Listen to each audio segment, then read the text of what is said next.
Sabi nila, kapag nag-abroad ang isang tao, tatag ng loob ang kailangan. Dapat maging kasing tigas ng bakal, kasing tibay ng semento, at kahit pa kasing manhid ng ex na hindi na binalikan. 3 buwan pa lamang si Maria sa Madrid, pero parang ang tanging tumigas lang sa kanya ay ang mga kalyo niya sa kamay, kakalampaso ng sahig. Si Maria, mahinhin naman pero may tinatagong landi.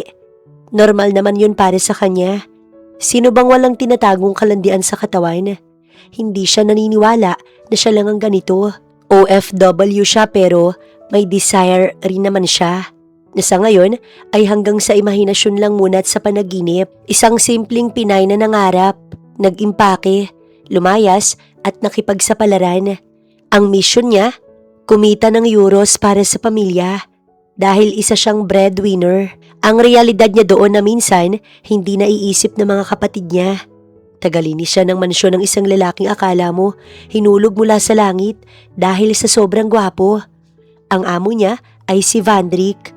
Oo, Vandrik, unique ang pangalan, di ba? Tunog mayaman, tunog mabango, at tunog may 6 packs of abs. Tingin pa lang nito, alam na ni Maria ang nais nito. Nabiyudo si Vandrik at ngayon binata na siya sa edad na 35. Well, sobrang bait at sa totoo lang nakakalaglag panty tingin pa lang nito. Pero ang problema, kulang na lang ay lagyan nito ng waiting list ang gate ng mansyon dahil sa rami ng babaeng lumalabas-pasok sa buhay niya. Oo, babaero ang amo niya, palibhasa gwapo, at si Maria, wala, deadman na lang, malaki sahod niya, kaya iniinda na lang niya ang ingay na naririnig niya. Bumalik si Maria sa realidad at itinigil ang malalim na iniisip. Bandang 11:00, tahimik na ang buong bahay. Katatapos lang ni Mariang mag-skincare. Dahil kahit pagod, dapat fresh pa rin ang made in the Philippines niyang ganda. Plano niya nang matulog nang makarinig siya ng malalakas na kalabog sa main door. Maria! Maria! Ayúdame! Help me! Madaling bumaba si Maria. Pagbukas niya ng pinto, bumungad sa kanya ang lasing na si Vandrik. Magulo pa nga ang buhok at ang luwag ng necktie. Tapos ay amoy alak na parang naligo sa isang bote ng mamahaling wine. Sir Vandrik, Diyos ko, akala ko kung ano na. Sabi ni Maria habang inaalalayan itong maglakad papunta sa sofa. Inom-inom kasi hindi naman pala kaya. Bulong niya pa rito. Hindi naman ito naiintindihan kaya naman malaya siyang magtagalog. What?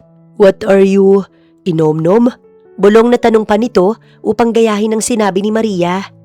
Nothing sir, it's just may saying to myself. Barok ang kanyang English. Naninibago pa rin kasi si Maria sa pagsasalita ng English. Pero carry naman, naiintindihan niya naman, may mga barok nga lang siyang salita. Naupo si Vandrik ng pasandal, tapos bigla itong tumingin kay Maria. Pero hindi yung tingin na parang uutusan siya. Iba yung tingin nito, malalim, mapungay, at parang may gustong aminin. You know what, Maria? Bulong nito na medyo bulol pa. Ano po yun sir? Gusto mo na naman ang sermon ko? Umiling si Vandrik na para bang naiintindihan siya at hinawakan ng braso ni Maria. Si Maria naman, uminit ang pisngi. Yung amoy nito, kahit may halo ng alak, amoy expensive pa rin. Nakaka-distract ang pagkapogi ng lalaking to kahit na mukha na itong ewan ngayon. I've traveled the world, Maria. Sabi ni Vandrik habang madahang lumalapit ang mukha kay Maria. I've seen everything. I've dated models, actress. But they are all the same. They are boring. Ano pong connect niyan sa akin, sir?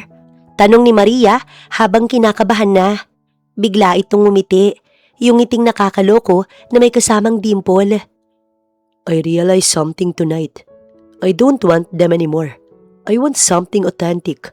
Something rare. Shala? Rare daw? So ano palang tinutukoy nito? Lumapit si Vandrik sa tenga ni Maria at saka ito bumulong. Sapat na para tumayo ang lahat ng balahibo ni Maria sa katawan. I want your kipi, Maria. I want that kipi that's made in the Philippines. Nanlaki ang mga mata ni Maria. Halos mahulog ang panga niya sa sahig. Teka, tama ba ang narinig niya? Ang kanyang ano? Anong sabi mo, sir? Bulyaw ni Maria sa kanya at tanda niya na itong sapukin ng kanyang tsinelas. I don't understand you. Ay oo, talagang hindi. Anak ka ng teting oh. This kipi, sir, it's for for my future husband. Because sir, my kipi is not for free taste, okay? Basta, ayun na ang eksplanasyon ni Maria. Bahala na ito kung maiintindihan siya. Napabuntong hininga siya bago ito seryosong hinarap. Sir, you know when there's a war in the Philippines, the Bataan is the only one that stays strong. Never surrender. So my kipi is like a Bataan. Never surrender, never give up, at never bukaka. So, I need to make effort. Mariing napapikit si Maria. Sir, the only thing I see here is you want to make a war with me. Malakas itong natawa. Yeah, in bed Maria. Wika nito, sabay kindat pa at ngiting nakakaloko. Hindi lang pala Pilipino ang maloko. Aba, pati pala itong among babaero ni Maria. In bed? Seryoso ba si Vandrick? Ano bang akala nito na parang chips lang ang gusto niya? Pwede nang ibigay ni Maria? Bakit parang iba na ang ibig nitong sabihin na ang made in the Philippines madaling makuha ganun? Hindi naman lahat, no? Ang dami pa rin kayang matinong babae na hindi naman mukhang pera. Ang misyon niya dito ay magpunta dito sa Madrid para magtrabaho at masuportahan ang kanyang pamilya. Hindi para landiin ang amo niyang babaero. Maniniwala pa siya kung hindi ito babaero eh. Anak ng, ang lakas ng loob ng lalaking to ah. Porket lasing, akala nito makaka-score sa kanya. Ha, hindi nito matitikman ng authentic flavors ng Philippines nang basta-basta na lamang ilalaban ito ni Maria. Aba, ang lakas ng apog mo, sir ah. Bulyaw ni Maria, sabay pamewang sa harap ni Vandrick. In bed ka dyan. Gusto mo sa hospital bed ka mahiga? Wala na siyang paki kung hindi siya nito maintindihan. Ang mahalaga, na ilalabas ni Maria ang kanyang frustrations. Pero ang loko, tila lalong na-amuse sa kanyang reaksyon. Umupo si Vandrick ng maayos kahit medyo pasuray-suray pa rin at tumitig kay Maria. Ang dimple nito, tila nangaasar. Lord, patawarin niyo po ako pero bakit kailangan maging ganito ang mukha nito kahit lasing? Sambit ni Maria sa isipan. You are so cute, Maria. I like it. Bulong ng kanyang amo at ang boses ay parang hinahaplos siya. Napalunok si Maria. Sir Vandrick, enough is enough. Go to sleep. Mamaya na lang tayo mag-usap pagising mo at wala ka ng alak sa katawan. Sabi ni Maria habang tinatangkang itayo ang amo sa sofa. Mabigat si Vandrick. Halos mabuwal si Maria nang humilig ito sa kanya. Ang bango pa rin ito. Iyong amoy na makalaglag panty na naman. At kung hindi lang niya naalala ang misyon niya para sa pamilya, baka... Maria, umayos ka. Huwag kang papatukso sa mapangahas na mananakop na to. Yes, siya ay mananakop, hindi bansa, kundi ang kanyang kipi. Parang timang na kinakausap niya ang sarili. Nahiga na si Vandrick. Akala ni Maria, tapos na ang show. Akala niya, makakatulog na siya. Pero bago nito ipikit ang mga mata, hinawakan nito ang kamay ni Maria. Ang init ng mga palad nito. Maria, bulong ng kanyang amo. Ano na naman, sir? Tell me more about Bataan. Halos mapatawa si Maria. Gusto nitong malaman ang tungkol sa Bataan. Seryoso ba ito? Ang history ba? O ang double meaning na ginamit ni Maria para ipaliwanag ang iniingatan niyang perlas? Sige, dahil generous siya, bibigyan niya ang amo ng history lesson na hindi nito makakalimutan. Okay, sir. Listen to me. Wika ni Maria, sabay upo sa lapag sa harap nito. Bataan is... It's a place in my country. It's special. Many years ago, during the war, the Philippines was being attacked by foreign invaders. You know, like people who want to take what not theirs? Tumango si Vandrick. Nakikinig ng mabuti kahit halatang nahihirapan itong panatilihing bukas ang mga mata. And the soldiers in Bataan, they were brave. Even when the invaders were many. Even when they were tired and hungry, they didn't give up. They didn't surrender. They fought because they wanted to protect what is ours. Tumigil sandali si Maria. Tinitingnan ng reaksyon ni Vandrik. So, sir, my kipi, it's like bataan. It's my treasure. It's what makes me. Basta, it's for the person who is brave enough to fight for it. The person who will love me and not just want my kipi. So, sir, do you understand now? Sana naman oo, dahil baka mapalakol na kita dyan. Pahabol pa niya. Hindi na malaya ni Maria, pero tila naging seryoso ang kanyang boses. Naalala niya ang kanyang pamilya, ang kanyang mga pangarap, at ang pagnanais niya na makahanap ng isang taong tunay na magmamahal sa kanya, hindi lang dahil sa katawan niya. Nakatitig lang si Vandrik sa kanya. Hindi alam ni Maria kung naintindihan nito ang kanyang sinabi o kung tumatango na lang ito dahil sa kalasingan nito. Madahan itong inilapit ang mukha kay Maria.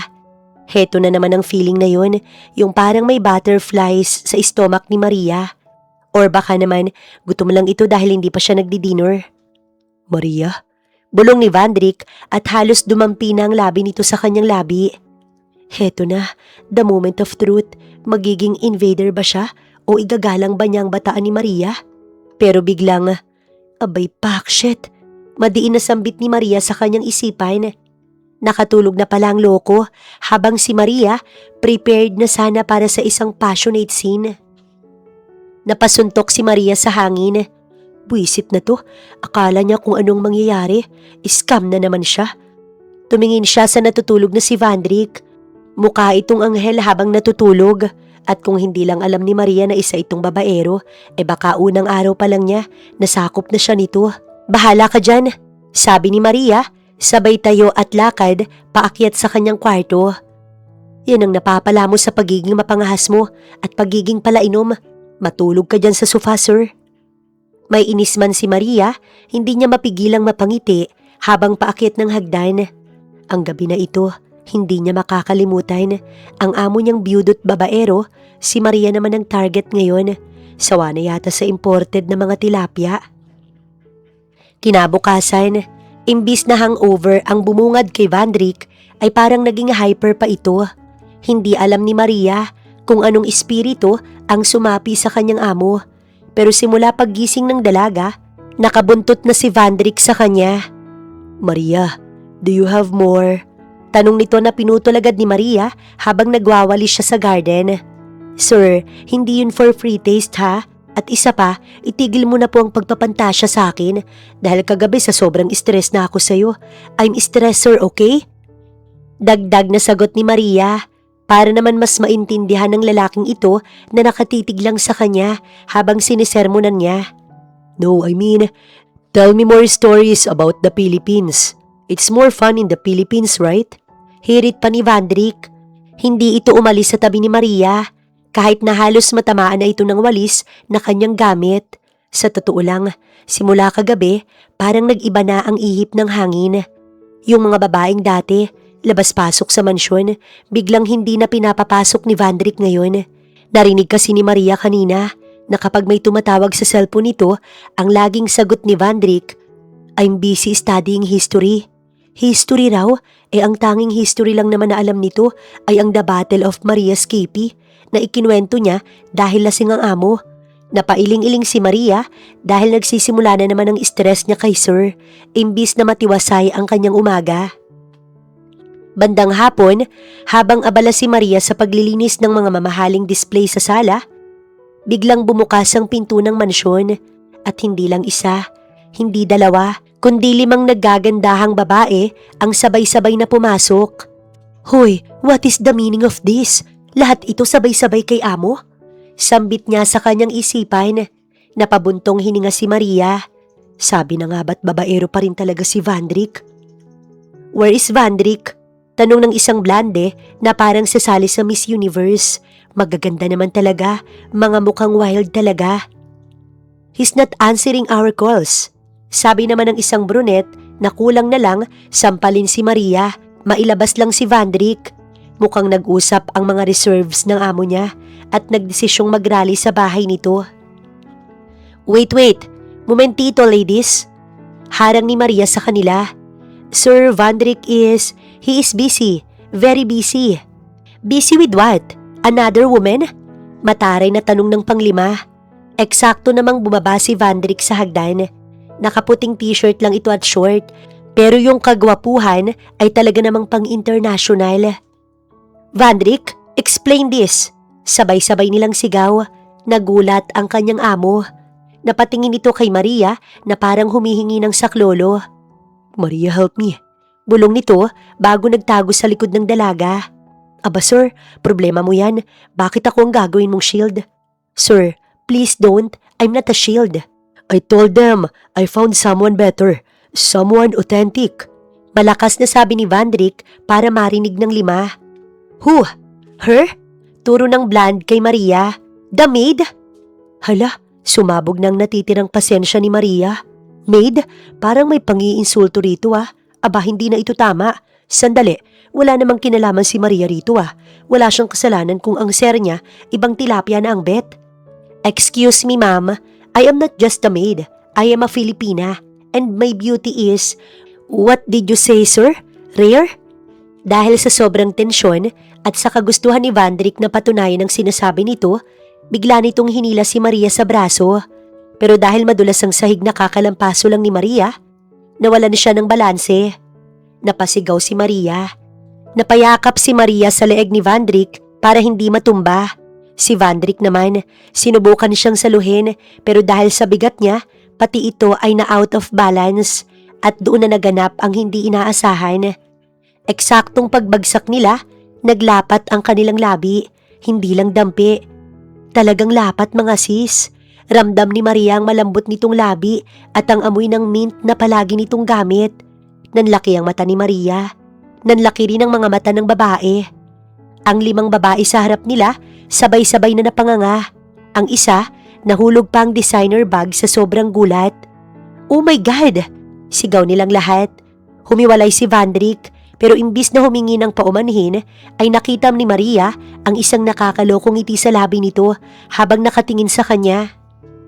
See? Sabi ni Vandrick sa 5 babae habang nasa ibabaw pa rin ito si Maria. I told you, made in the Philippines is the best. Hala ka, kuhanin niyo na po si Maria. Hindi siya handa na makipagyera sa 5 tao. Mabilis na tumayo si Maria at pinunasan ng labi. This is wrong.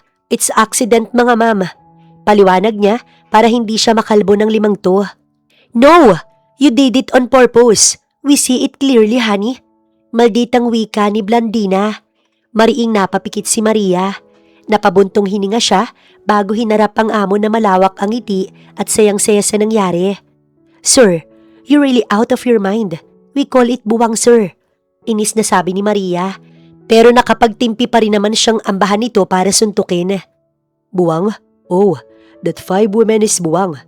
Ang galing, nagamit agad nito ang sinabi ni Maria. Malaki nga talagang topak nito sa ulo.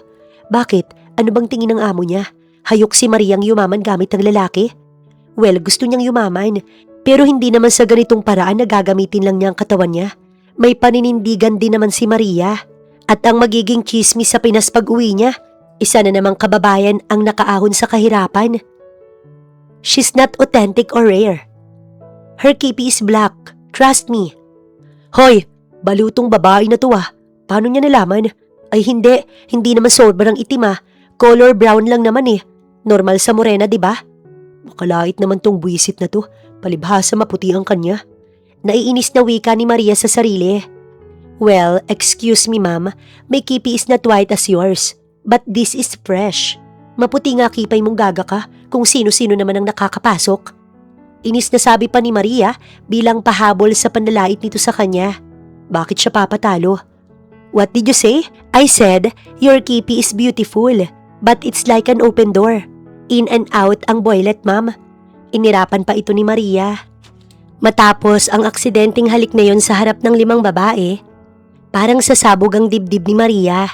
Hindi dahil sa kilig, kundi dahil sa hiya at tinis. Pagkaalis ng 5 babae na halos umusok ang mga ilong sa selos, hinarap agad ni Maria si Vandrick. Nakaupo ito sa sofa. Mukhang relax na relax habang si Maria naman nakapamewang sa harap nito. Stress na stress ang dalaga. Sir Vandrick, ano yung ginawa mo?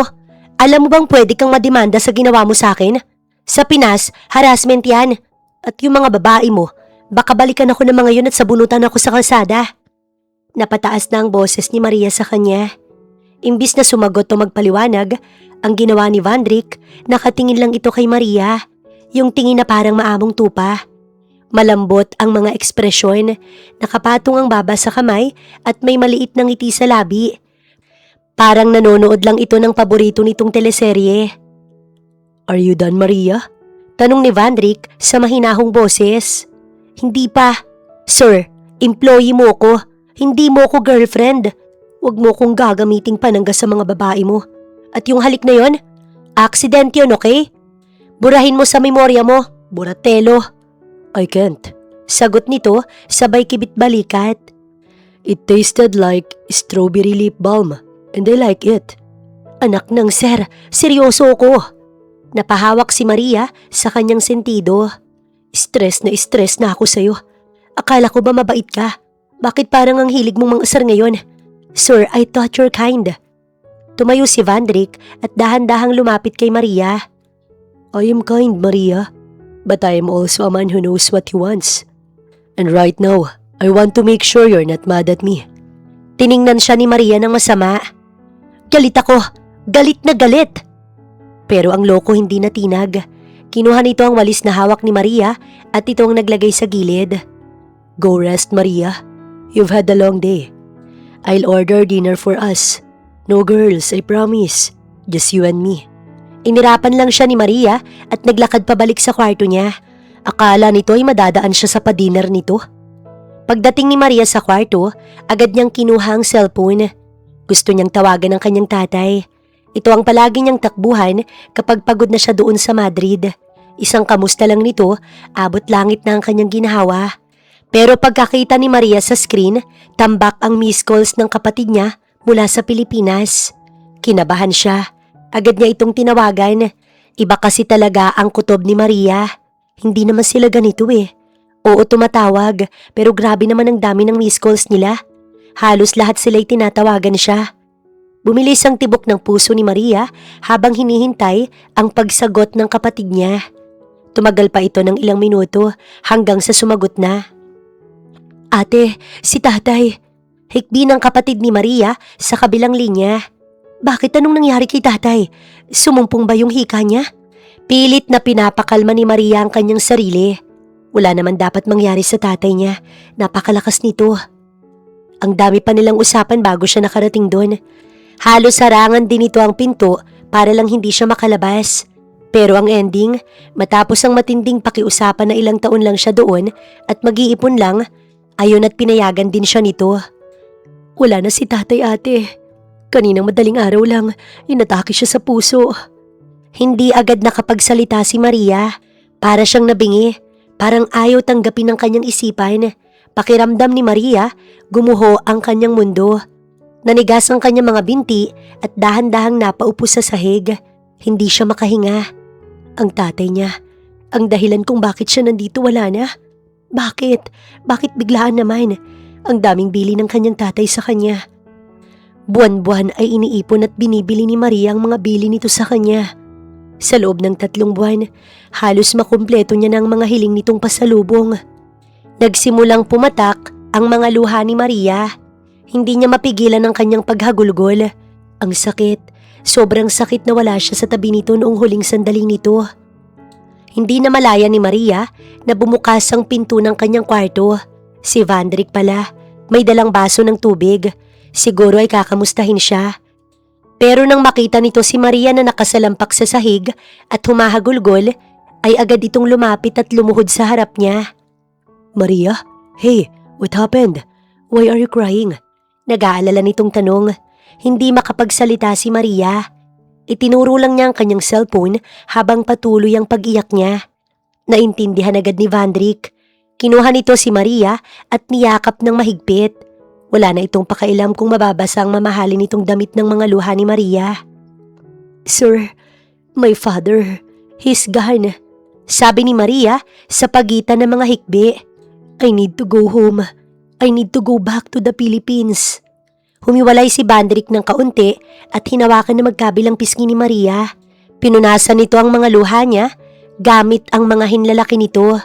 Ang mapang-asar na amo ni Maria ngayon ay puno ng lungkot at malasakit ang muka. Yes, you will go home. Don't worry about the tickets. Go home to your family, Maria. I will wait for you. Tumitig si Maria sa kanya. Sa gitna ng dilim ng balitang natanggap niya, ang amo niyang si Vandrick ang nagbigay sa kanya ng konting liwanag. Nasa tabi niya ito, inaalalayan siya na makayanan ang balitang natanggap mula sa kapatid niya. Hinang-hina ngayon si Maria, para siyang nangangapa. Parang hindi niya kayang makita ang tatay niya na nasa kabaong. Paano na?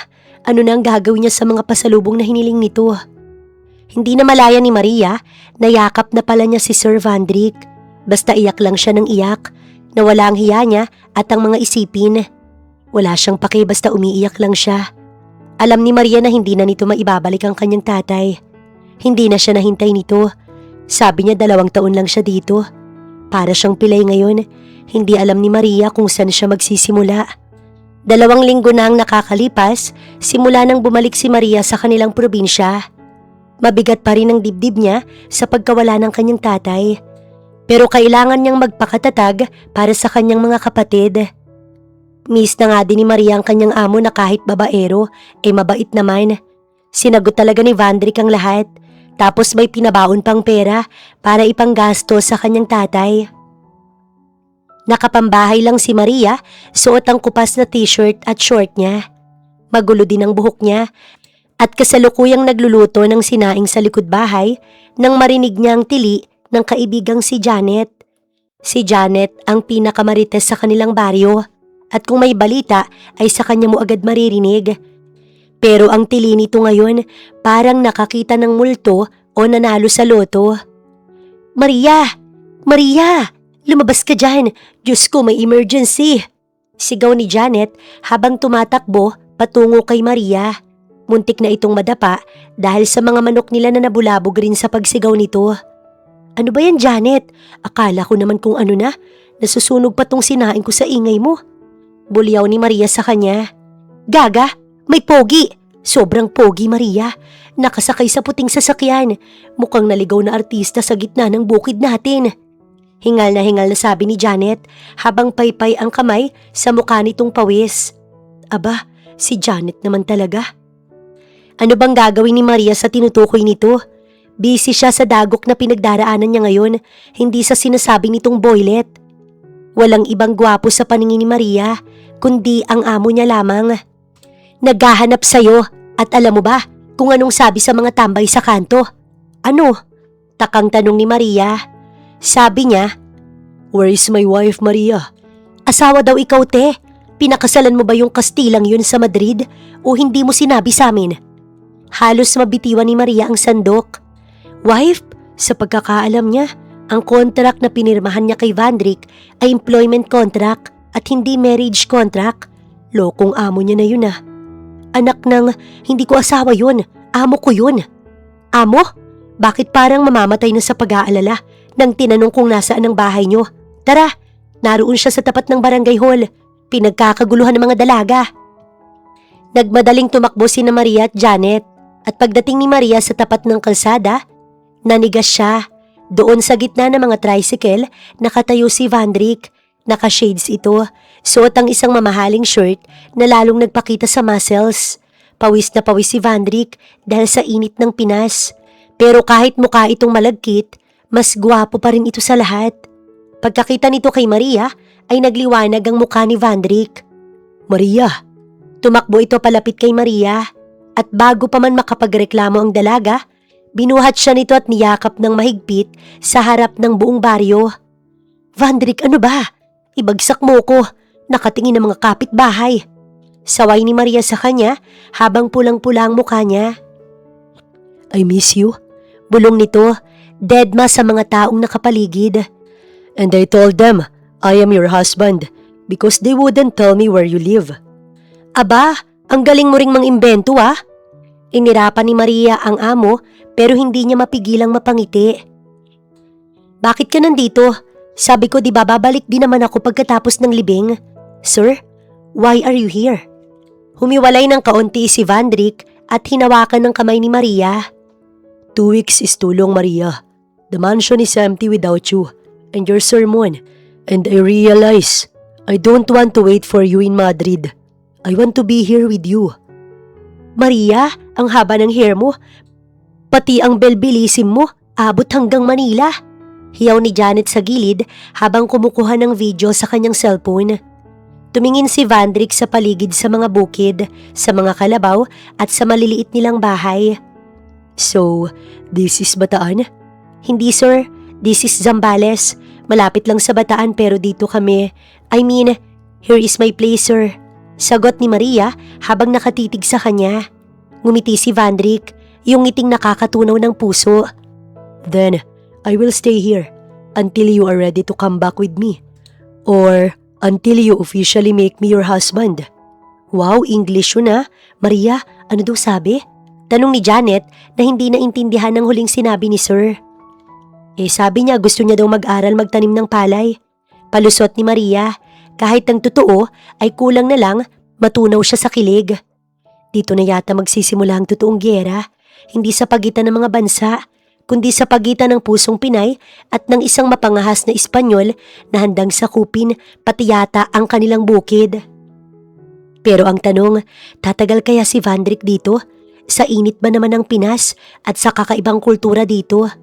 Natawa si Maria bago ito tinitigan dahil sa palagay niya hindi ito matatagalan sa lugar nila. Bukas nga, baka magpahanap ito ng hotel na matutuluyan. Sir, make sure that this is the final decision. Is this your final destination, sir? Yes, for you. You're my destiny, Maria. Parang kinurot ang singit ni Janet sa pagkindat ni Vandrick kay Maria. Kaya naman, siniko ng dalaga ang gaga. Aba, mas kinikilig pa sa kanya. Bida-bida itong babaeng to ah. Maria, kanina pa kita hinahanap. Sabi daw ay may asawa kang gwapo na naghahanap. Natigilan ng mama ni Maria nang makita si Sir Vandrick. Oh, bakit napunta dito ang amo mo? Hindi makapaniwala ang kanyang mama. Sir, welcome to the Philippines. Let's go sir, let me. Naputo lang sinasabi ng kanyang mama nang sumabat na si Vandrick. No, it's fine po mother. Abat natuto pang mag-opo ang loko. At ano, mother na din ang tawag nito sa mama ni Maria. Ibang klase talaga. Dinala nila ito sa bahay. Pinagmano pa nga ni Maria ang amo sa mga nakakatanda. Pero ang loko, lahat pinagmanuhan kahit mga bata. Napansin ni Maria ang mga tingin ng inggitera niyang kapitbahay. Pinag-uusapan na ako niyan malamang. Bulong ni Maria kay Janet. Malamang, leche itong mga to. Natawa na lang si Maria. Si Vandrick naman nakikipag-usap sa kanyang mama na halos maubusan ng English. Paano pa bukas o sa mga susunod na araw? Baka lahat sila dugo ng ilong sa amo ni Maria na sumunod pa talaga dito sa Pinas. Masilayan lang ulit ang dalaga. Hindi alam ni Maria kung anong sumapi sa lalaking to. Imbis na mag-check-in sa mamahaling hotel sa Maynila, ay nagpilit si Vandrick na sa bahay nila matulog o tumira. Sa bahay nila nayari sa semento at kahoy na ang pinaka-aircon ay ang electric fan na umiingit pa kapag pinipihit. Kinabukasan, maaga pa lang, gising na ang buo nilang barangay. Paano ba naman, ang kastilang asawa daw ni Maria ay lumabas ng bahay na nakaputing sando lang at short. Ang mga kapitbahay nilang lola biglang nag-alok ng kape. Ang mga dalaga biglang nagwalis sa tapat ng bahay nila kahit malinis naman. Good morning, Maria. Bati ni Vandrick sa kanya habang nag-iigib siya ng tubig sa poso. Let me help you with that. Sir, Vandrick, baka naman maputukan ka pa ng ugat dyan. Mabigat yan. Sir, let me handle that. Babala ni Maria at agaw niya rin dito. Pero mapilit ang lalaki. Kinuha ni Vandrick ang balde. Humawak sa hawakan ng poso at nagsimulang magbomba. Namamarkahan ng muscles nito sa braso sa bawat bomba. See, I can do this. I am, how do you say it, macho? Nakangisi nitong sabi habang kumikindat kay Maria. Macho no rin ka mo. Sige, igib pa. Biro naman ni Maria habang tawa ng tawa sa gilid si Janet. Maria, bagay sa kanya. Akala mo leading man sa pelikula na naligaw sa probinsya. Hirit ni Janet habang kumakain ng pandesal. Dahil ayaw paawat ay ipaparanas pa ni Maria sa kanya ang ibang gawain. Pero ang tunay na hamon, dinala niya ito sa bukid. Gusto raw ni Vandrick na makita kung saan lumaki si Maria. Nakasuot ito ng bota na binili pa nito sa mall bago pumunta rito. At isang malapad na anahaw hat na ipinahiram ni Kapitan. Shala no, pati si Kapitan invested sa buhay ni Maria. Vandrick, meet Dagul. Pakilala ni Maria sa kanilang kalabaw na kasalukuyang nagpapahinga sa ilalim ng puno ng mangga. Is that a water buffalo? It's huge. Manghang-manghang sabi ni Vandrick. Lumapit ito kay Dagul. Hello, Mr. Buffalo. I am Vandrick. I am Maria's friend. Parang nagdadalawang isip pa ito kaya nakasimangot na si Maria. Asawa daw, di ba? Bulong ni Maria na narinig naman ito kaya lalo itong umiti. Yes, you're my asawa. Can I ride it? Tanong pa nito. Doon na nagsimula ang trahedya ay ang nakakatawang mga pangyayari pala. Inalalayan ni Maria itong sumampa sa likod ni Dagul. Si Vandrick na sanay sa mga luxury cars sa Madrid ay parang batang tuwang-tuwa habang nakaupo sa likod ng kalabaw nila.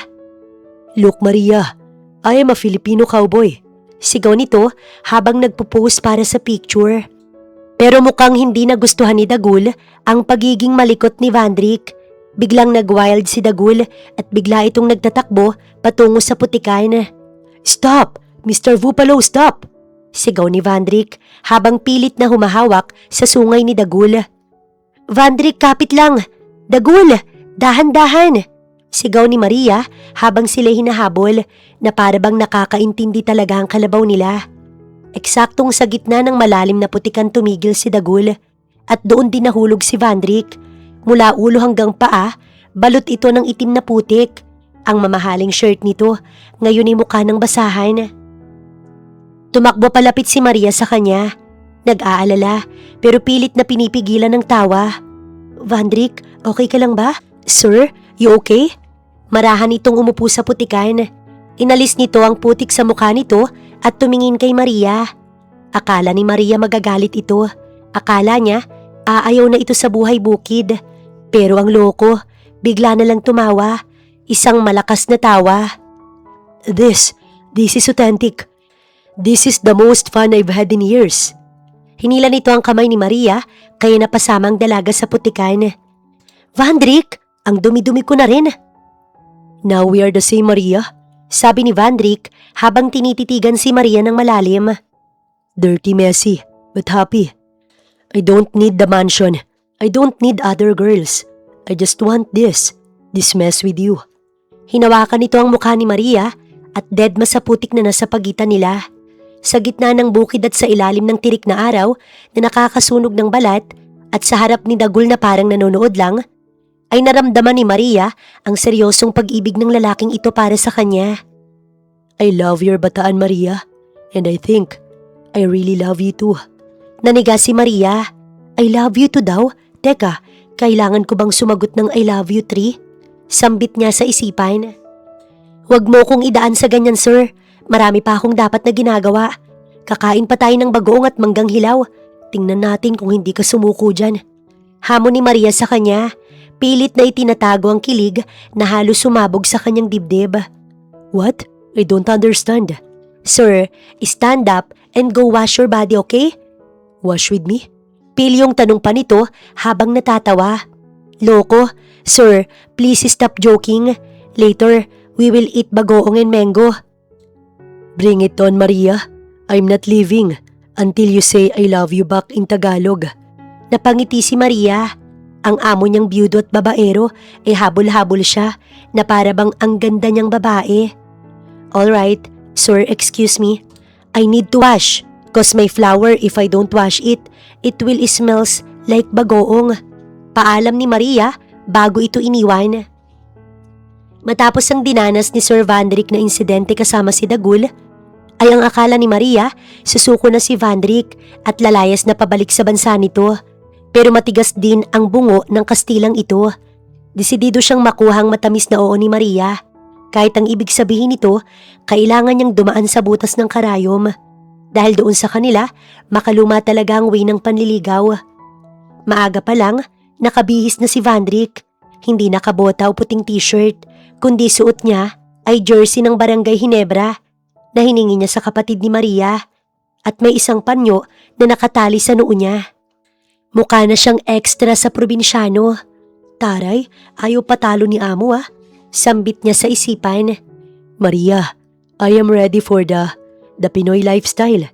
Proud pa nitong sabi bago nag-smile kay Maria. Naku Vandrick, baka kung ano na naman ang gawin mo. Sir, please careful cause this is not your country. Sige kung seryoso ka, dumaan ka muna sa formal na panliligaw. Hindi sapat yung pakindat-kindat ka lang dyan. If you really want me sir, make effort. Hamon ni Maria habang nagwawalis sa bakuran. Okay, what do I do? I am Filipino now. Magandang umaga mga kababayan. Sabi ni Vandrick habang nagpupuwis na parang macho.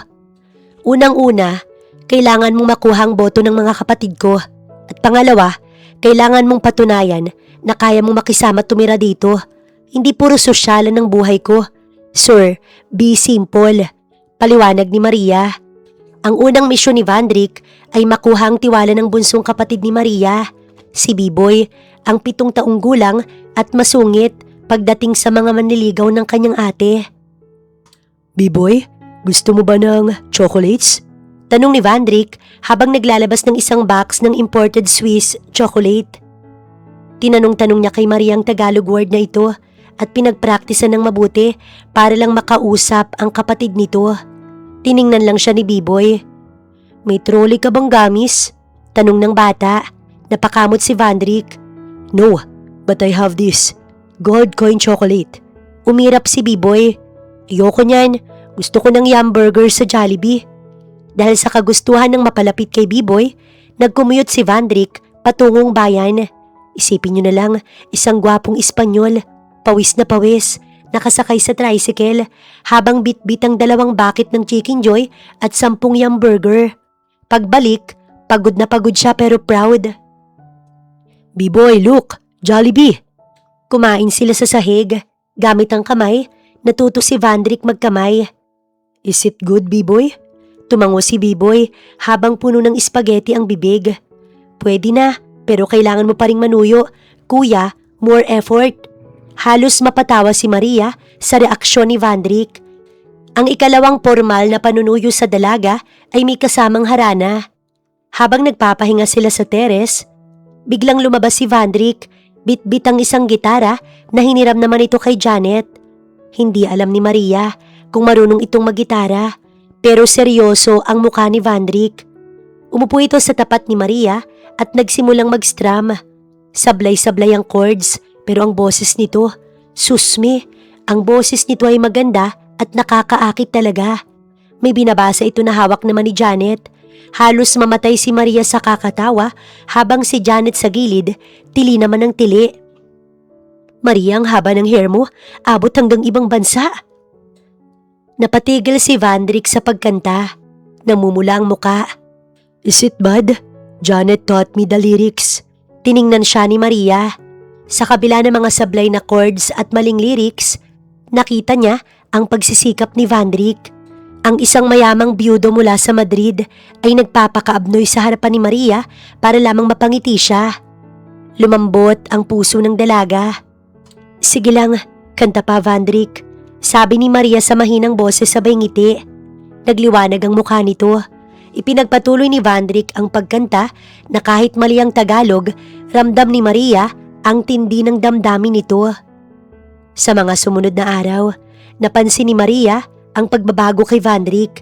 Hindi na ito nagrereklamo sa init at kumakain na ito ng bagoong nang hindi sumusuka. Basta may kasamang maraming kanin. Natuto na rin itong mag-igib sa poso nang hindi nababasa ang suot. Habang naglalakad sila, bigla itong tumigil at humarap kay Maria. Hinawakan ni Vandrick ang 2 kamay ng dalaga. Maria, ano na naman Vandrick? Tanong ni Maria. Pilit na pinapakalma ang mabilis na tibok ng kanyang puso. It's been 2 weeks. I've realized that I don't want to be Vandrick the boss anymore. I want to be Vandrick, your macho nurin. Napangiti si Maria. Ang tindi rin kasi ng diskarte ng lalaking to. Are you serious? Handa ka bang iwan ng marangyang buhay sa Madrid para sa akin? Na isang simpleng Pinay lang? Sir, you're living your luxury life just because of me. Umiling si Vandrik. I'm not living my life in Madrid, Maria. I'm bringing it here. Or, I'm taking you with me. But wherever we are, I want it to be with you. Because I'm in love with you. No joke, just you. Tiningnan siya ni Maria sa mga mata. Nakita niya ang katapatan, ang malasakit, at ang pag-ibig na matagal niya nang pinapangarap. Ang kanyang bataan defense parang gumuguho na. Vandrik, sambit ni Maria habang nanggigilid ang mga luha sa mata niya. Tell me, Maria. Say it in Tagalog. Bulong nito habang ang muka dahan-dahang lumalapit sa dalaga. Heto na, ang sandali na hindi makakalimutan ni Maria. Mahal din kita, Vandrik. Sabi ni Maria sa pinakamatamis niyang boses. Naglapat ang labi nila. Hindi na aksident dahil mukhang masasakop na ang bataan. Akala ni Maria, okay na ang lahat. Akala niya, tapos na ang giyera ng nag-I love you siya kay Vandrik. Pero sabi nga nila, bago ang happy ending sa pelikula, kailangan muna ng matinding plot twist. Naniniwala naman doon si Maria. Ilang linggo na si Vandrik sa kanila. Tanggap na siya ng mga kapatid ni Maria, lalo na ni Biboy dahil sa Chicken Joy. Ang dali makuha ng kapatid niya, di ba? Nakikisama na rin si Vandrik sa mga kapitbahay. Pero ang hindi nila alam ay may nagmamasid pala sa kanila. Si Clarice ay anak ng pinakamayaman doon sa kanilang baryo. Maganda, maputi, edukada at galing sa exclusive school sa Manila. At higit sa lahat, desperada. Dati pa itong may galit kay Maria, high school pa lamang. Pero deadma ang dalaga sa kanya. At nang mabalitaan ni Clarice na may gwapong Espanyol na seryoso kay Maria, biglang sumulpot ang lola niyo, balak yata siyang guluhin. O Maria, kamusta ka na? Narinig ko may banyaga daw na nanliligaw sa'yo. Tanong ni Clarice habang nakataas ang kilay. Suot ang isang designer na dress na tila hindi bagay sa lugar nila. Tumingin si Maria sa kanya. Clarice, kamusta? Oo, si Vandrik, bakit? Nasagap mo kanino? Sa bagay, may pakpakang balita. Wala naman. Naisip ko lang, baka bored lang yang si Vandrik sa marangyang buhay niya sa Madrid, kaya naglalaro lang dito sa probinsya. Alam mo naman ang mga foreigner. Mahilig sa exotic na karanasan, pero sa huli, bumabalik din sa kauri nila. Kumulo ang dugo ni Maria. Exotic? Ano siya? Wildlife? Clarice, huwag mong pakailaman na ng buhay namin dahil seryoso sa akin si Vandrik. Ngumiti nang nakakaloko si Clarice. Seryoso? Sige, tignan natin. Parang bata itong gaga na ito para kay Maria. Nakakabwisit, bigla na lang susulpot na kay balita lamang. Iba talaga pag inggitera, walang gamot. Gumamit si Clarice ng iba't ibang diskarte. Bigla siyang nag-organize ng charity event sa barangay hall at in-invite si Vandrik bilang special guest. Magdadala siya ng mga mamahaling pagkain at ipapakain sa mga tao, mapansin lang ni Vandrik. Si Vandrik dahil mabait at gustong makisama ay pumupunta siya sa mga event. Pero ang hindi alam ni Maria, habang nandoon sila, ay ginagawa ni Clarice ang lahat para akitin ang kanyang amo. Wala lang talaga iyon kay Maria. Alam niya't malinaw sa kanya na siya ang gusto ni Vandrik, kaya deadma lang ang dalaga. Vandrik, you look so macho in that jersey, sabi ni Clarice habang hinahawakan ng braso ni Vandrik. Inilayo ni Vandrik ang kanyang braso. Clarice, please don't touch me. I have a girlfriend. Napangiti si Maria ng malawak. Hindi sumuko si Clarice. Habang naglalakad si Vandrik pabalik sa bahay ni Maria mula sa pagbili ng soft drinks, bigla siyang hinarang ni Clarice sa isang madilim na parte ng kalsada. Vandrik, I can't take it anymore. Bulong ni Clarice habang lumalapit ang mukha kay Vandrik. Umatras si Vandrik. Clarice, stop this. I love Maria. Seryoso ka ba talaga sa kanya? Maria is just a maid. Look at me. I have everything. I can give you a comfortable life here. No need to live in that small house. Tumitig si Vandrik sa kanya. Ang seryosong Vandrik na nakita ni Maria sa Madrid noon ay muling nagpakita. Clarice, I don't love you. I never will. I don't care about your money or your comfortable life. The only comfort I need is with Maria. Desperada na biglang sumigaw si Clarice. Help! Help! Vandrick is attacking me. Eksakto namang dumadaan si Maria kasama si Janet. Narinig nila ang sigaw at patakbong pumunta sa pinanggalingan nito. Pagdating nila, nanigas si Maria. Nakita niya si Clarice na nakayakap kay Vandrick. Umiiyak at gulo-gulo ang buhok nito. Si Vandrick naman, pilit itong tinutulak. Pero dahil sa gulat at sa lakas ng kapit ni Clarice, hindi ito makaalis. Vandrick, anong ginagawa mo? Takang tanong ni Maria. Tumingin si Vandrick sa kanya. Ang mga mata nito puno ng kaba at gulat. Maria, is that what you think? I didn't do anything. Umiyak si Clarice. Maria, si Vandrick, bigla na lang siyang lumapit sa akin at humiwalay na sa wakas si Clarice at tumakbo sa likod ni Maria. Sabi niya, gusto niya daw akong tikman dahil bored na daw siya sa'yo. Tumingin si Maria kay Vandrick. Ang mga alaala ng 5 babae sa Madrid, ang mga bulong-bulungan ni Clarice, at ang takot na baka naglalaro lang ito sa kanya, sabay-sabay na pumasok sa isip ng dalaga. Maria, please believe me. I didn't say that. I love you. Pagmamakaawa ni Vandrick. Nakita ko ang nangyari. Nakita ko ang ginawa niya. May sumulpot na babae na dinuduro si Vandrick. Mas lalo lang natakot si Maria para kay Vandrick. Baka makulong ito. Idinidiin si Vandrick kahit gusto niyang maniwala itong inosente. Baka pwedeng kalimutan na natin to. Hinarap ni Maria si Clarice. Huwag ka na sanang magdemanda pa. Pakiusap ng dalaga. Gagawin ko lang yun kung pauuwiin mo siya. Hamon nito kay Maria kaya mas bumigat ang kanyang pakiramdam. Napapikit si Maria. Nagsimulang pumatak ang mga luha sa mata niya. Vandrick, umalis ka na. Ayoko nang makita ang mukha mo. Please leave. Go home. Nanlaki ang mga mata ni Vandrick. Maria, no. You have to listen to me. This is all a setup. Setup o hindi, Vandrick, umalis ka na. Sigaw ni Maria habang tuluyan ng bumubuhos ang kanyang mga luha. Ito lang muna ang paraan para hindi nagipitin ni Clarice si Vandrick. Dapat makauwi muna ito. Tumingin si Vandrick kay Maria ng malalim. Nakita niya ang lungkot, ang pagkabigla at ang matinding sakit sa mga mata nito.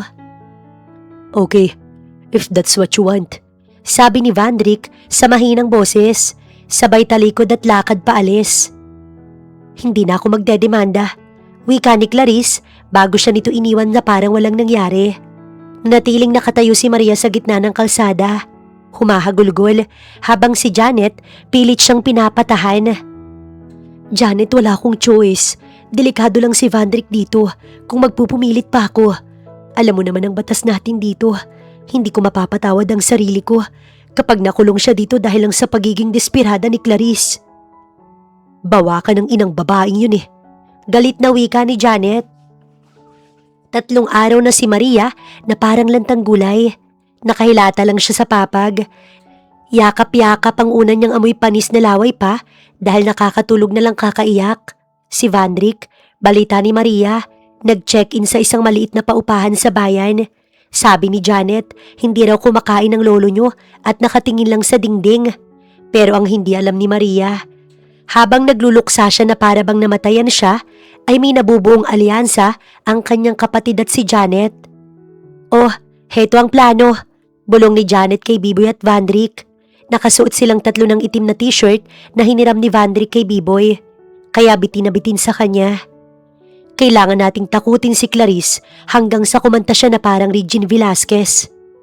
Ate, huwag ka nang mag-joke ng baduy. I have a better idea, sabi ni Vandrick na ang mata ay naniningkit pa. In Spain, we call this Tell Me the Truth game. Dito sa Pinas, ang tawag namin ay Oplan Kulamin ng Malandi, hirit ni Janet. Kinabukasan, inimbitahan ni na Janet at Biboy si Clarice sa likod ng lumang bodega ng palay. Sinabi nila na may regalo si Vandrick para sa dalaga. Dahil hiwalay na raw sila ni Maria. Pagdating ni Clarice, bongga ang gaga, naka-shades pat pulang-pula ang lipstick. Nasaan na siya? Where is my Spanish prince? Baka Spanish bread, sira ulong babae. Bulong ni Janet. biglang namatay ang ilaw sa bodega. Pinatay ni Biboy ang main switch tapos ay lumabas si Janet na may suot na para ba itong serial killer at may hawak na peking kutsilyo. Clarice! Clarice! Ang nagsisinungaling. Kinukuha ko ang buhay. Boses ni Janet. Ano ba yan, Janet? Tigilan mo ko. Baduy mo. Sigaw ni Clarice pero halatang nanginginig na ang tuhod. Hindi mo lang alam. Matagal na ang sikreto namin ng aking pamilya. May lahi kaming mamamatay na tao. At dahil sa ginawa mo sa kaibigan ko, isusunod na kitang bibiktimahin ko. Biglang lumitaw si Vandrick mula sa dilim. Pero ang mukha niya, puno ng peking dugo na gawa ni Biboy. Clarice, look at what you did to me.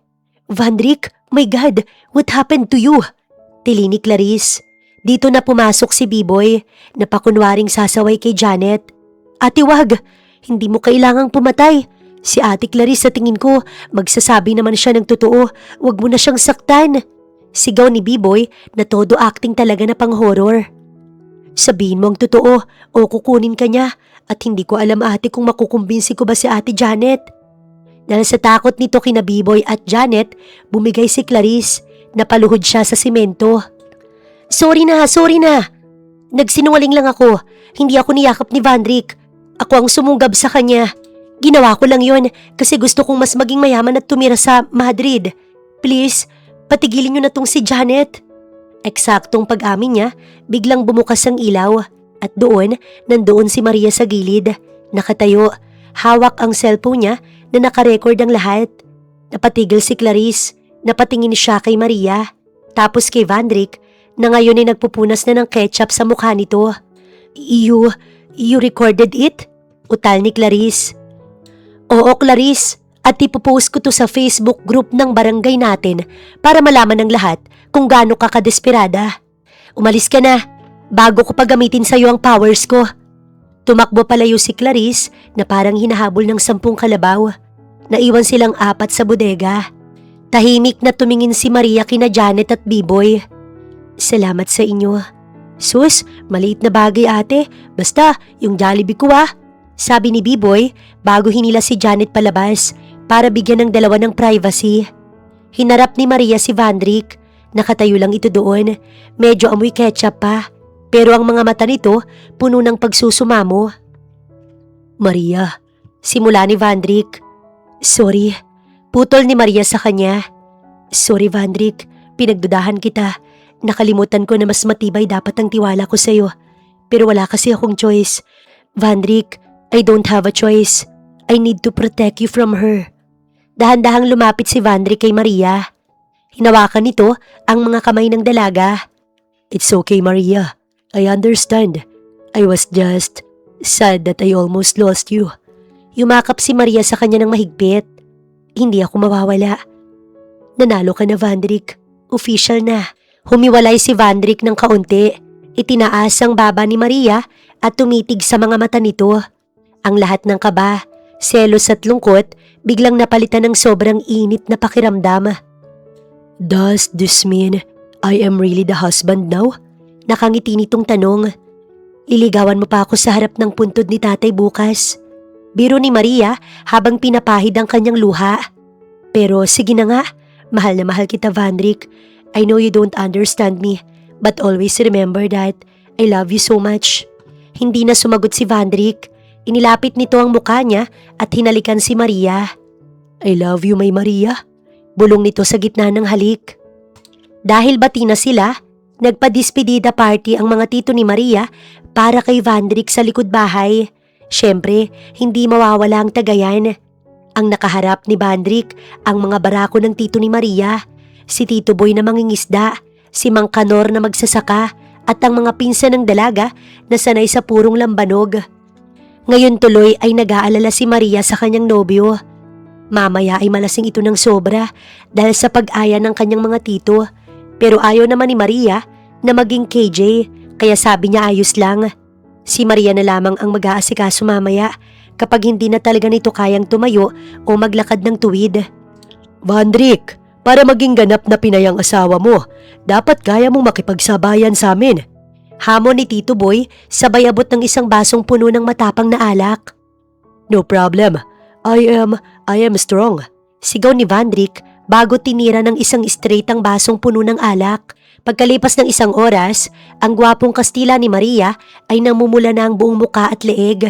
Ang kanyang macho image naglaho na dahil nakasandal na siya sa balikat ni Tito Boy habang kumakanta ng My Way kahit wala namang karaoke. Maria is my love. Sigaw ni Vandrik sa gitna ng inuman. Bigla siyang tumayo kahit pasuray-suray. Wait, I have something important. Very importante. Dahan-dahan itong naglakad papasok sa loob ng bahay kung saan nandoon ang nanay ni Maria na nagtitiklop ng damit at ang kanyang mga kapatid. Sumunod silang lahat, pati ang mga tito na lasing na rin. Nanay! Tawag ni Vandrik. Oo, nanay ang tawag niya. Napatingin ang nanay ni Maria sa kanya. Medyo naguguluhan. Vandrik, bakit lasing na lasing ka, nak? Biglang lumuhod si Vandrik sa harap ng kanyang nanay. Hindi lang luhod na parang nagmamakaawa, kundi luhod na parang nagpo-propose. Kinuha nito ang kamay ng nanay ni Maria at saka ito hinalikan. Hindi mano, kundi parang prinsesa ang kaharap nito. Nanay, I'm a playboy. Before I fall in love with Maria, I have cars, I have money, but I'm not contented. Not until I met Maria.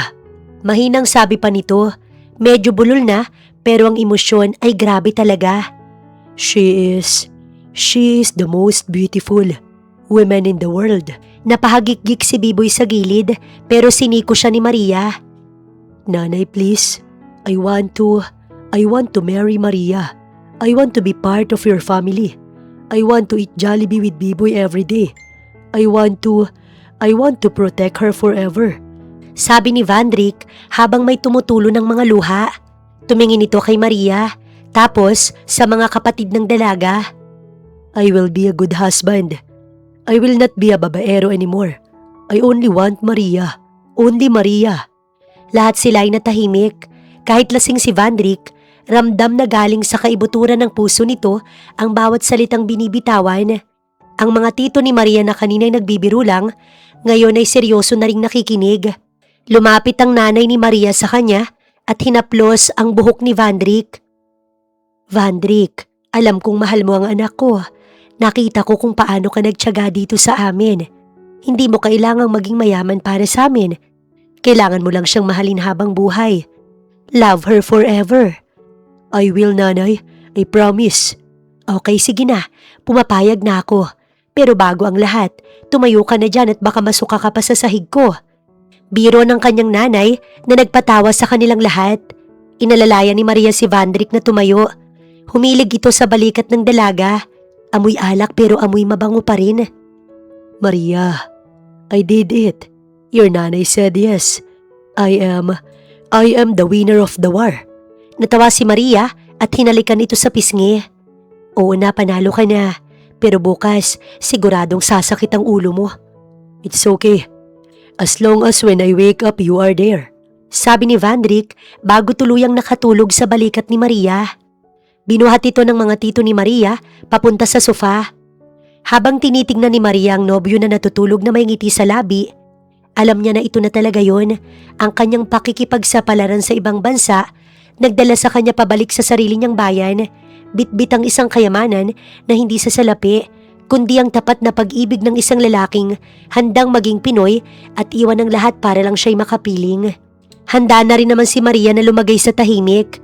Handa na siyang pakasalan si Vandrik at mamuhay na ito ay kasama. Hindi lahat ng tao, ganito ang nagiging kapalaran. Kaya naman, malaki ang pasasalamat ni Maria na ibinigay sa kanya si Vandrik. Alam ni Maria na nabago niya ito at ganoon din ang dalaga. Binago ni Vandrik ang pananaw niya at bonus na lang ang pamumuhay niya o nila ng kanyang pamilya.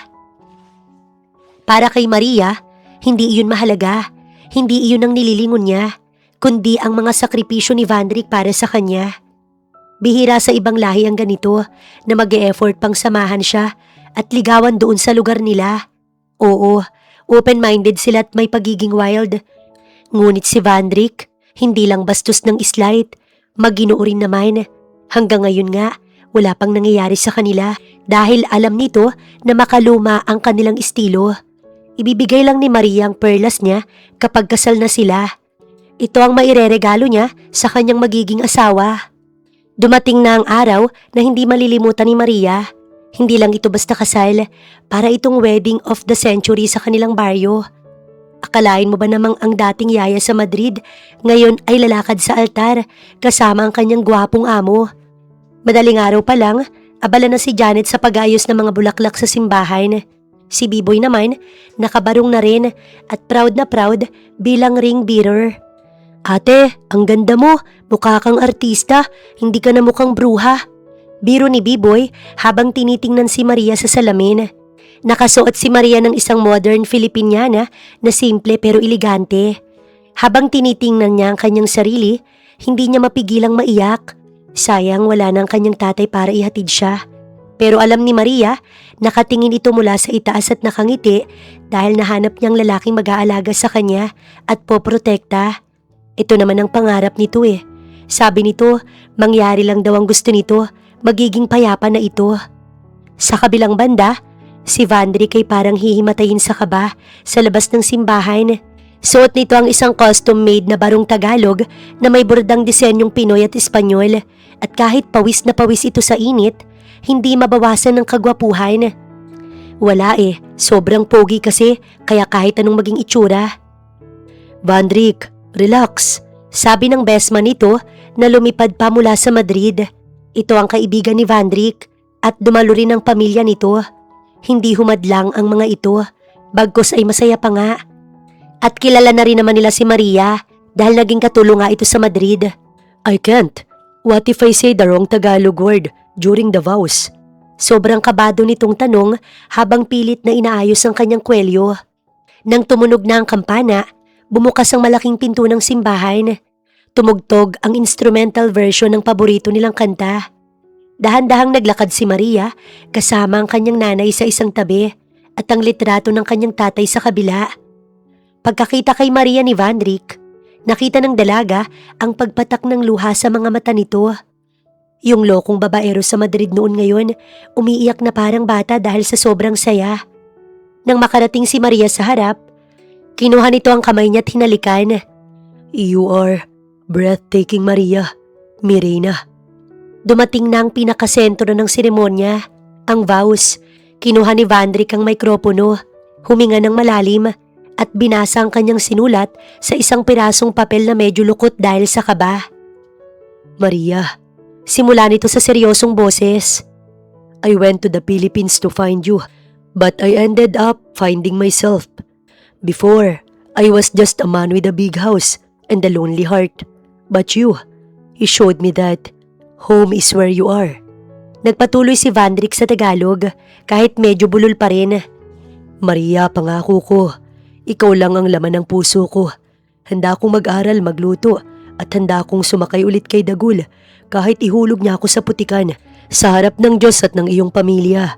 Ipinapangako ko, hinding-hindi kita susukuan. Mahal na mahal kita. Umiiyak na ang buong angkan ni Maria.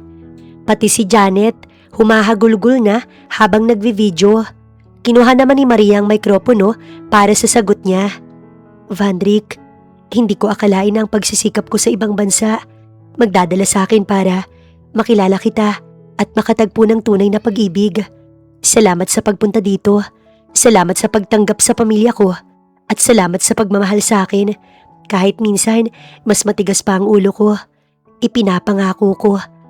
Ako ang magiging sandigan mo, ang tagapagluto mo. Mag-aalaga sa iyo at ang babaeng hinding-hindi kay iwan. Mahal kita, mi machunurin. Ang speech ni Maria ay alam niyang naintindihan ni Vandrick dahil may subtitle naman na nasa card nito. Pinalagyan na talaga ni Maria para naman maintindihan nito. I now pronounce you husband and wife. You may now kiss the bride. At doon sa harap ng maraming tao ay naglapat ang kanilang labi. Isang halik na may basbas ng langit at ng pamilya. Ang reception ay ginanap sa mismong bukid. May lechon, may kakanin, at syempre may unlimited Jollibee para kay Biboy at sa mga bata. Nagparty ang lahat. Mga Espanyol na kaibigan ni Vandrick na sumasayaw at ang mga tito ni Maria na tinuturuan ng mga dayuhan kung paano uminom ng lambanog. Habang nakatingin si Maria sa paligid, niyakap siya ni Vandrick mula sa likod. So, Mrs. Vandrick, are you ready for our next adventure? Ready na ready, pero tandaan mo, kahit sa Madrid na tayo titira, ako pa rin ang masusunod sa bahay ha? Biro ni Maria. Yes, mi amor. Anything for my wife. Sagot ni Vandrick sabay kindat. Iba ang pahiwatig nitong asawa ni Maria. Parang alam niya na. Sa bagay, kasal na sila, kaya mangyayari na talaga ang honeymoon nila. At ang pagsakop nito sa cravings nitong iniingatan niya. Hindi naman sobrang kinakabahan si Maria. Slight lang. Well, asawa niya na ito, kaya pwede na siyang lumantong-lantong. Ang kinatatakot lang ng dalaga kung makakalakad ba siya agad. Baka mamaya sa sobrang alam nyo na, baka isang araw siyang maratay. Sabi pa naman ni Janet, dambuhala daw talaga ang mga anes nila. Well, para sa bayan nila, para sa ikaliligaya ng kanyang Diyosawa, ilalaban niya na ito. Ihilang ang pahinga talaga. Wife, don't worry. Bulong ni Vandrick habang inuumpisahan na nilang gawin ang bagay na yon. Hoy, ganito pala ang feeling. OMG, hindi pa pala ready si Maria. Para siyang matitelok sa size nito mga ante. Napasinghap siya nang magtagpo sila ng mahaba, matulis, may katabaan at large nitong basta hindi ka talaga mabibitin. Sa huling pagkakataon bago siya magpadala sa nararamdamang emosyon, ay hinagkan muna ni Maria ang asawa sa pisngi. I love you so much. Napangiti din naman si Vandrick at hinagkan si Maria sa forehead. At natuloy na nga ang bakbakan ng taon. Grabe ang birada, para bang nakikipagkarera tapos kailangan silang mauna sa finish line. Grabing unang gabi ito, ewan ko na lang kung hindi mag-positive si Maria, 1 buwan lang ang lilipas. Matapos ang ingranding kasalan at ang walang katapusang sayawan sa baryo, habang sina Maria at Vandrick gumagawa na ng magiging mini version nila. Hindi pa nagtapos ang lahat sa isang gabi lamang. Dumating na ang sandaling kinatatakutan at pinananabikan ni Maria. Ang kanilang unang gabi bilang mag-asawa ay nagawa naman na nila. Pero mga inday, hindi lang pala pang one night ang honeymoon. Mukhang pang 1 buwan dahil heto na naman ang kanyang Diyosawa, humihiling na naman sa kanya. Dahil wala pa silang balak na mag-stay sa hotel sa Manila, napagkasunduan nilang sa bahay muna nila magpalipas ng mga araw hanggang sa flight na ulit nila pabalik. Ang kwarto ni Maria, nilagyan ni na Janet at ng nanay niya ng maraming bulaklak ng patola at gumamela dahil wala silang mahanap na rose. Tapos ay amoy ng insenso at bagong floor wax ang sahig. Pumasok si Vandrick sa kwarto na pawis dahil sa mga tito ni Maria na kinulit na naman ito. Pero ang gwapo pa rin ng kanyang asawa. Si Maria naman nakaupo sa gilid ng kama. Nakabihis na ng puting nightgown na bigay ni Janet na halos makita na ang kaluluwa niya. Shala, need pa ba ito?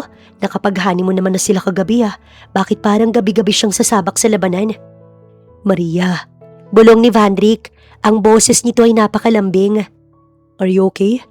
You look nervous again. Sino bang hindi kakabahan, Vandrick? Sa loob ng ilang taon, binantayan ko ang bataan ko na parang may curfew. Ngayong gabi lalaban na naman at kailangan ko na namang ibaba ang bandila. Biro ni Maria, pilit na itinatago ang kaba. Lumapit ito sa kanya at hinawakan ng kamay niya. You don't have to do anything if you are not ready. We can just sleep. Natawa si Maria. Baliw, kasal na tayo, Vandrick. Hindi tayo nandito para mag-usap tungkol sa kung ano o mag-jack and poy. It's fine, my love. I'm ready na ulit. Let's go. Inilapit ni Vandrick ang mukha nito sa kanya. Amoy mint, nakakahiya tuloy kay Maria. Ito na naman ang sandaling hihinto ang mundo. Ididikit na sana nito ang labi sa kanya nang biglang may narinig silang tuko. Napatigil ang dalawa. Tumingin si Maria sa paligid. What was that? Tanong ni Vandrick, nanlalaki ang mata. Tuko lang, Vandrick, parang kapatid ng butiki. Pero hindi lang yun dahil biglang may narinig silang kaluskos sa ilalim ng kama. Maria, something is moving under the bed. Sigaw ni Vandrick, sabay talon sa ibabaw ng kama at nagtago sa likod ni Maria. Sumilip si Maria sa ilalim. Si Biboy pala, kasama ang aso nilang si Tagpi. Nakatulog yata sa ilalim ng kama dahil gusto raw nitong maging bodyguard nila. Biboy, ano bang ginagawa mo dyan? Sigaw ni Maria habang hinihila palabas ang kapatid. Ate, sabi ni Janet, baka daw atakihin ka ni Kuya Vandrick, kaya magbantay daw ako. Antok na sabi ni Biboy. Sorry kuya, it's not my fault. It's Ate Janet. She said, I need to stay here like a CCTV. Halos mamatay sa tawa si Vandrick habang si Maria naman namumula sa inis. Matapos nilang ilabas si Biboy at ilak ang pinto, bumalik sila sa kanilang moment. So, where were we? Nakangising tanong ni Vandrick, dahan-dahan itong hinaplos ang pisngi ni Maria. Sa gabing ito, sa gitna ng katahimikan, tuluyan na namang sumuko ang dalaga. Hindi dahil sa pilit lang, kundi dahil sa pagmamahal. Ang kanilang unang gabi, puno ng tawanan at maliit na pagkakamali. At ngayon na pangalawang gabi nila, talagang matured na. Higit sa lahat, ang pangakong hinding-hindi sila maghihiwalay, ang kanilang naging paninindigan. 3 buwan matapos ang kasal, nasa Madrid na sila. Si Maria na dating yaya, ngayon ay nagmamay-ari na ng bahay na ito. Pero kahit ganito na ang kanyang buhay, ay siya pa rin si Maria na simple lang ang pangarap sa buhay. Masaya ang pagsasama nila. Si Maria ang nagluluto ng sarili nilang pagkain dahil hindi niya makayanan ng lasa ng puro paella. Isang umaga, habang nag-aagahan sila, biglang nakaramdam ng pagkahilo ang babae. Ang amoy ng kape ni Vandrick na dati gusto niya, biglang naging amoy mabaho sa kanya. Vandrick, sambit ni Maria bago tumakbo sa banyo para sumuka. Agad na sumunod si Vandrick. Ang mukha niya ay puno ng kaba. Maria, are you sick? Did that chorizo make you sick? Umiling si Maria. Alam niya na ang nararamdaman niya. Nagpabili siya kay Vandrick ng pregnancy test at nang lumabas ang 2 guhit, halos magtumbling si Vandrick sa loob ng mansyon. I'm going to be a father. Sigaw nito habang binubuhat si Maria at inikot-ikot. Pero dito na nagsimula ang totoong kalbaryo ni Vandrick dahil sa paglilihi ni Maria. Bandang 2:00 ng madaling araw, biglang ginising ni Maria ang asawa. Vandrick, gusto ko ng manggang hilaw, yung may bagoong na maraming sili. Bulong ni Maria. Maria, it's 2 a.m. in Madrid. Where will I find mangoes? Antok na antok nitong sagot. Ewan ko sa'yo, sabi mo mahal mo ko, sabi mo gagawin mo lahat. Baka gusto mong manganak ako na mukhang mangga ang anak mo. Hirit ni Maria, sabay talikod sa asawa. Nakakaunawa na ito ng Tagalog kahit paano dahil tinuturuan niya na ito ng madalas. Dahil sa takot, bumangon si Vandrick. Tinawagan nito ang lahat ng mga kilala nitong Pinoy sa Madrid. Pagkalipas ng 2 oras, nakahanap din ito mula sa isang Pinay na tindera sa palengke na may tinatagong mangga para sa mga Pinoy customers. Pero hindi lang mangga, dahil sa sumunod na gabi naman, gusto ni Maria ng balot. What is a balot? Tanong ni Vandrick. Nang ipaliwanag ni Maria na itlog ito na may sisiw sa loob, halos mag-collapse ang kanyang asawa. Maria, you want to eat a baby duck? Oo, at gusto ko ikaw ang bibili. Kahit nandidiri, naghanap si Vandrick. Dumating ang punto na pati ang mga kaibigan nitong milyonaryo ay tinatanong nito kung saan makakabili ng duck with feathers inside the egg. Nakakatawa dahil ang cute nito pero nagigilty din si Maria. Lumipas sa mga buwan at ang tiyan ni Maria ay malaki masyado. Sabi ng doktor, mukhang malaki ang baby nila. Pero nang magpa-ultrasound na sila, doon nila nalaman ang totoong dahilan. Congratulations, you are having twins. Wika ng doktor. Twins? Gulat na tanong ni Vandrick. Oo Vandrick, 2 babantayan natin. Natatawa si Maria habang hawak ang kamay nito. Dumating ang araw ng panganganak. Sa loob ng hospital, si Vandrick na akala ni Maria ay magiging matatag ay halos himatayin habang hawak ang kanyang kamay. Aray Vandrick, ang sakit! Sigaw ni Maria habang pinipiga ang kamay nito. Push Maria, push. Imagine, you are pushing a buffalo, just like the ghoul. Sigaw ni Vandrick na hindi alam ni Maria kung nakakatulong ba o lalong nakaka-stress. Anong buffalo? Vandrick, isa pang sabi mo ng buffalo, sasapakin kita. Bulyaw ni Maria sa gitna ng labor. Matapos ang ilang oras na paghihirap, narinig nila ang 2 malalakas na iyak. 2 sanggol na lalaki ang ipinatong sa dibdib ni Maria. Kamukhang kamukha ni Vandrick, maputi matangos ang ilong at unik ang itsura. Manang-mana sa ama samantalang si Maria ang nag-ire. Wala man lang nakuha sa kanya. They are adorable, Maria. Bulong ni Vandrick habang hinahalikan ng noo ng asawa. Our little warriors. Pinangalanan nila silang Vandrick Jr. at Victor upang maisunod kay Vandrick at sa ama nito. Lumipas ang 5 taon, sa loob ng mansyon, hindi nakatahimikan ng nagahari. Naririnig ang sigaw ni na Junior at Victor habang naghahabulan. Si Vandrick nandoon sa kusina, nakasuot ng apron na may tatak na World's Best Dad. Sinusubukan nitong magluto ng adobo para sa kanila. Maria, does this look like adobo? Or is it more like paella with soy sauce? Tanong nito mula sa kusina. Pumasok si Maria sa kusina at tiningnan ang niluluto nito. Maitim, maasim-asim at amoy bawang. Pwede na, Vandrick, pero dagdagan mo pa ng kaunting lasa.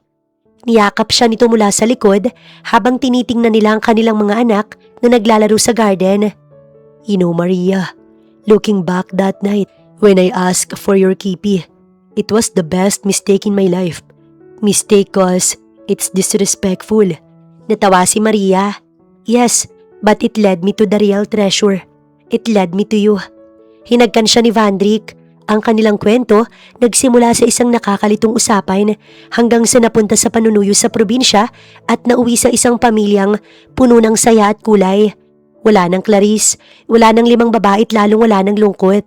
Dahil sa dulo ng lahat, ang pakikipagsapalaran ni Maria sa ibang bansa ay nagtapos sa pinakamagandang desisyon na ginawa niya, ang manatili sa piling ng lalaking ito. I love you so much. Sambit pa ni Vandrick, pero ang kamay gumagapang na naman. Vandrick, later.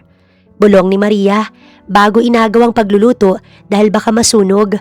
Wala silang makakain dahil sa kaharutan ng kanyang asawa. Hinayaan naman siya nito pero hindi siya pinakawalan sa yakap. Wala na siyang mahihiling pa. Sana tumibay pa ang kanilang pagsasama.